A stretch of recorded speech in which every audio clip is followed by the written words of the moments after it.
Interpretação do Evangelho segundo Mateus, capítulo 17. O Evangelho redivivo. 6 dias depois tomou Jesus consigo a Pedro e aos irmãos Tiago e João, e levou-os consigo a um alto monte. Foi transfigurado diante deles. O seu rosto resplandeceu como o sol, e as suas vestes tornaram-se brancas como a luz. A alta iniciação é aqui claramente indicada. De todos os discípulos foram escolhidos Pedro, Tiago e João, que estavam preparados para receber um grau mais alto de iniciação espiritual. Dirigiram-se a uma escola superior, um alto monte. Com sua visão espiritual, puderam então observar a figura maravilhosa do Cristo cósmico no corpo de Jesus, cujo rosto resplandecia como um sol, e suas vestes pareciam brancas como a luz. O seu corpo espiritual é realmente todo luz.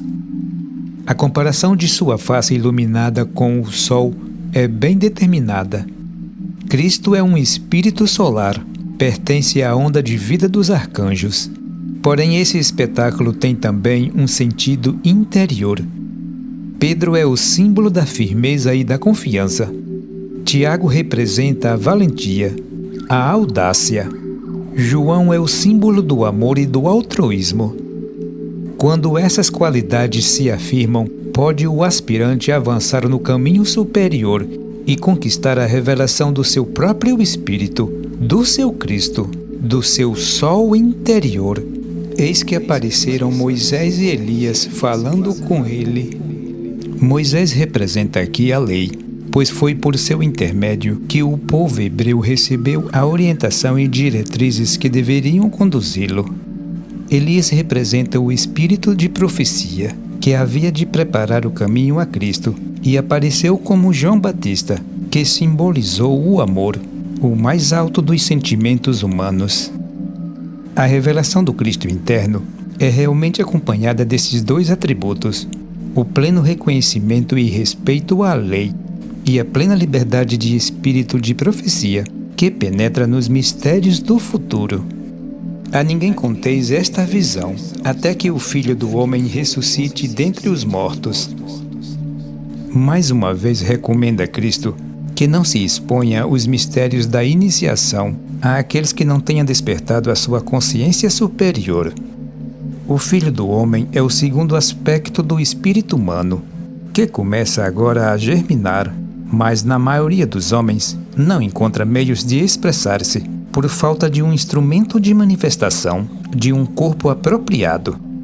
A palavra filho é bem empregada como indicando algo que deve nascer e desenvolver dentro do homem, algo maior, mais alto, afinal, do que o próprio homem. Compreendamos que a consciência que empregamos neste mundo não é a consciência espiritual, embora sejamos sustentados pelo espírito interior e empregamos as suas energias em todas as nossas atividades. Ele mesmo não pode expressar-se diretamente, não pode revelar-se, nem atuar. Preparar esse instrumento, esse corpo espiritual, é o trabalho real de todo o aspirante. Declaro-vos que Elias já veio, e não o conheceram. Antes fizeram dele tudo o que quiseram. Então os discípulos entenderam que lhes falava de João Batista. Esta foi uma das mais extraordinárias afirmações de Jesus Cristo ao declarar que João Batista era o Elias que devia vir. Confirmou Cristo de forma insofismável a lei da reencarnação, pois Elias havia vivido muitos séculos antes e foi um dos mais notáveis profetas do Antigo Testamento. O principal trabalho de Elias foi preparar a mentalidade do povo hebraico para a vinda de Cristo, e esse trabalho culminou com a sua própria volta, na figura de João Batista, o precursor.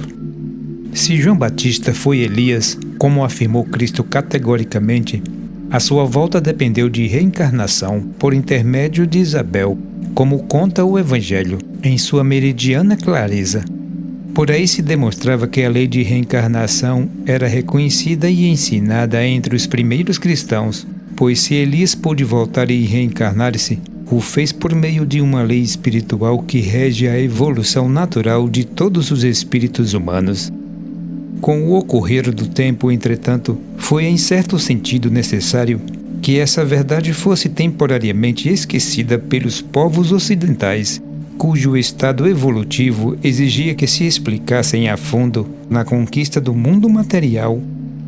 Por ordem de Cristo, foi o ensino da lei da reencarnação suspenso e oculto, e com o tempo a nossa mentalidade ocidental tornou-se mais e mais libertada de toda a impressão e da influência poderosa desse conhecimento, que em grande medida cerceava a liberdade do homem e não permitia individualizar-se, como acontece hoje com os povos orientais, presos ao conceito negativo e fatalista que fazem da lei da reencarnação.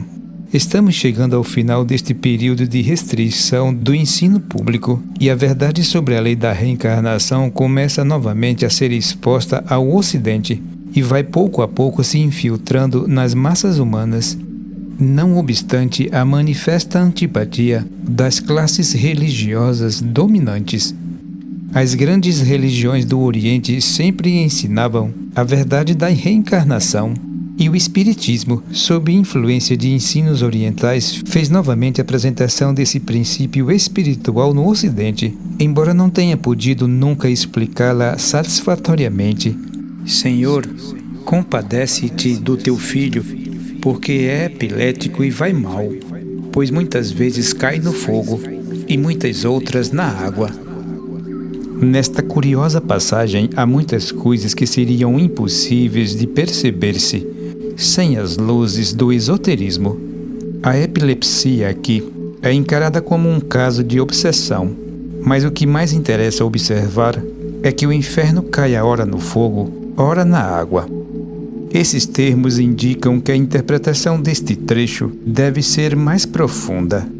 Já vimos antes que a humanidade, nesta presente fase da evolução, deve escolher entre as duas correntes que se esforçam por conquistá-la e orientar exclusivamente a sua marcha evolutiva, a dos filhos do fogo e a dos filhos da água.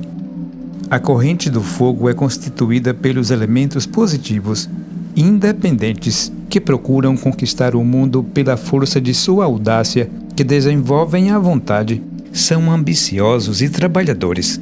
A corrente da água é constituída pelos elementos negativos, sem vontade e sem determinação própria, que preferem submeter-se e obedecer passivamente, que esperam receber o auxílio divino pela submissão.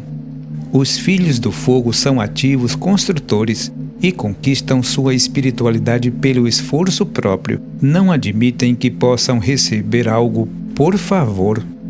Os filhos da água não creem que se possa alcançar a espiritualidade senão por uma submissão absoluta ou por compaixão de Deus. Essa diferença de opiniões divide a humanidade em duas grandes classes, a dos positivos e a dos negativos. Ambas adotam métodos diferentes e aspiram a conquistar a classe oposta, e finalmente uma das duas deverá prevalecer. Os filhos do fogo criaram e desenvolveram todas as escolas superiores de esoterismo e adotaram métodos positivos de desenvolvimento espiritual.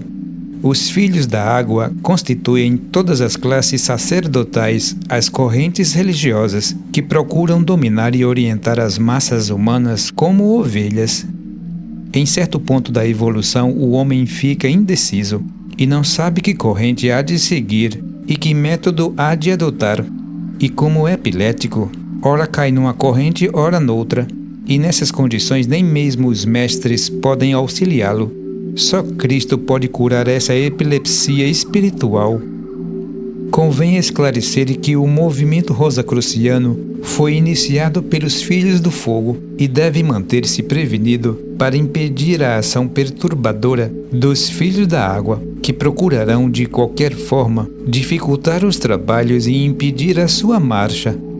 O maior perigo para as instituições esotéricas de hoje é verem-se invadidas pelos filhos da água e transformadas em igrejinhas.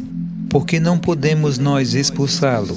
Respondeu-lhes: por causa da vossa pouca fé. A vara mágica de todos os milagres e de toda a autoridade chama-se fé. É preciso que o aspirante compreenda o que seja essa fé, esse poder extraordinário capaz de realizar todos os milagres. É preciso não confundir fé com simples crença. Acreditar simplesmente em alguma coisa ou aceitar negativamente um ensino qualquer não é em absoluto ter fé. E essa crença não pode por si só garantir alguma coisa no sentido espiritual. A crença negativa não é criadora. Só os elementos positivos podem criar. Crer simplesmente que Deus existe ou que Cristo foi crucificado para salvar os pecadores não faz ninguém melhor, nem garante nenhuma salvação. Ter fé é empregar positivamente a sua força espiritual para realizar alguma coisa. É concentrar e dirigir as próprias energias com absoluta determinação para um determinado fim escolhido e não desviá-las mais até que o fim proposto seja atingido.